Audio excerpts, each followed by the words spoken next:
Abad, terdapat sebuah kerajaan yang bernama Kerajaan Utatangguan yang dipimpin oleh raja yang arif dan bijaksana, yaitu Prabu Suwartalaya dan Ratu Purbamana. Rakyatnya hidup tenang, makmur, damai, dan sejahtera. Namun, sayangnya Prabu Suwartalaya dan Ratu Purbamana belum dikasih Penontonnya bisa diam? sehingga ini menjadi kegelisahan sang Prabu Suwartalaya dan Ratu Purbamana. Ratu Purbamana sedang murung dan menangis. Bunda jangan murung dan sedih. Nanti Kanda juga bersedih juga. Bagaimana tidak sedih, Kanda? Sudah bertahun-tahun kita berumah tangga, namun belum dikaruniai seorang anak. Ampun Baginda, bagaimana jika Baginda mengangkat seorang anak saja? Barangkali bisa mengurangi kesedihan Ratu. Tidak, aku tidak mau mempunyai anak angkat. Ia penasehat, aku pun tidak setuju memiliki anak angkat. Bagi kami, anak sendiri lebih baik daripada anak angkat. Masih terus menangis. Sudah Baginda, jangan bersedih terus. Anda akan berselati. Anda akan bersyukur untuk bertapa. Lihat, kita juga dikaruniai seorang anak. Baiklah, Kanda. Jika memang Kanda harus pergi ke hutan untuk bertapa, Dinda akan berdoa untuk keselamatan Kanda. Pergilah Prabu ke hutan untuk bertapa. Di hutan, sang Prabu terus-menerus berdoa agar dikaruniai seorang anak.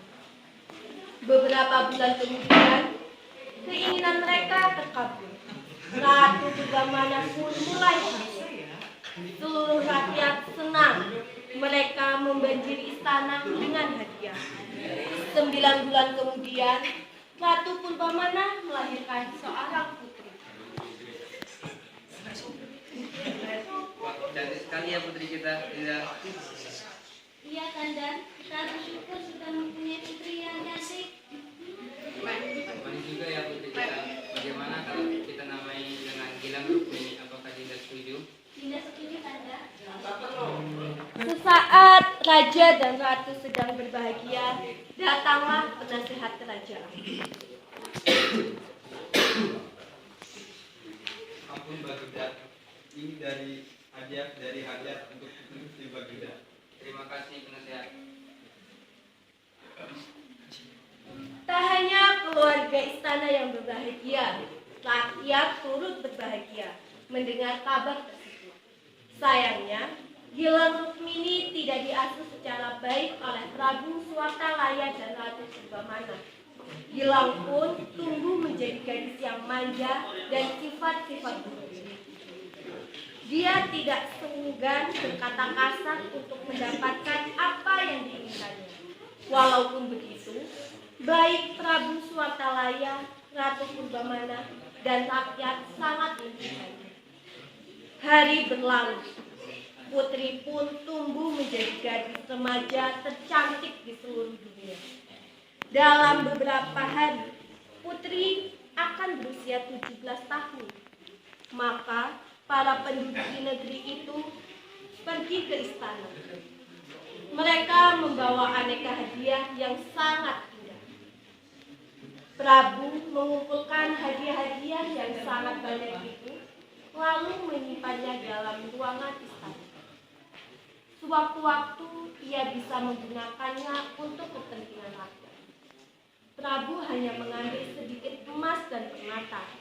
Ia membawanya ke ahli perhiasan.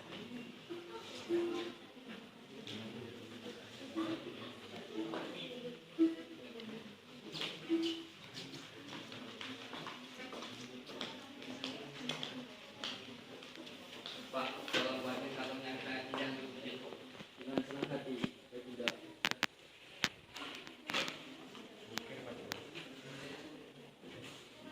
Ahli perhiasan itu lalu bekerja dengan sebaik mungkin, dengan sepenuh hati.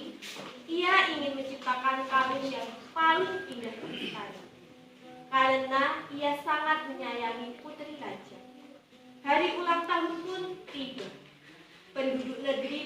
berkumpul di alun-alun istana. Ketika Prabu dan Ratu Purbamana datang, orang menyambutnya dengan gembira. Sambutan hangat makin terdengar. Ketika putri yang cantik jelita muncul di hadapan semua orang mengagumi kecantikannya.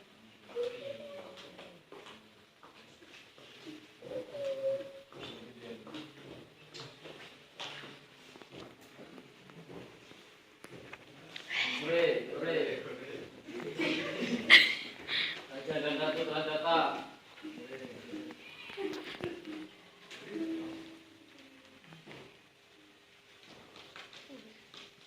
Prabu lalu Wah, cantik sekali ya, Putri, Raja.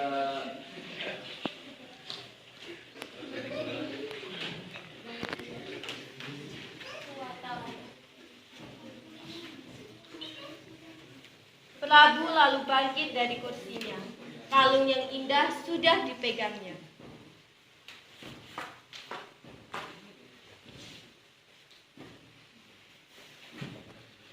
Putriku, hari ini hari ulang tahunmu. Ini ada hiasan kalung dari rakyat. Pakailah ini nak. Putri menerima kalung itu. Lalu ia melihat kalung itu sekilas. Ah, kalung apa ini? Kalung ini sangat jelek. Aku tidak mau memakainya. Kalung yang indah pun rusak. Emas dan permatanya tersebar di lantai. Seluruh rakyat yang hadir terkejut. Tak seorang pun bicara. Suasana hening. Tiba-tiba Ratu Purbamana menangis melihat perilaku putrinya. Rakyat pun mengikuti menangis melihat Ratu Purbamana menangis. Akhirnya semua pun meneteskan air mata hingga istana basah oleh air mata mereka. Air. Nak, seketika air ini membentuk kolam kecil. Tiba-tiba Bukan, ini banjir. setelah kejadian tersebut, rakyat berteriak-teriak kebingungan, panik, ketakutan, dan tiba-tiba istana pun dipenuhi air bagai danau. Lalu danau itu makin besar dan menggelamkan istana. Kemudian terciptalah sebuah danau yang sangat indah. Nama danau itu kini dikenal orang sebagai Telaga Warna. Warna itu berasal dari bayangan hutan, tanaman, bunga-bunga, dan langit di sekitar telaga. Namun, orang mengatakan warna-warna itu berasal dari kalung putri Gilang Rukmini yang tersebar di dasar telaga. Selesai.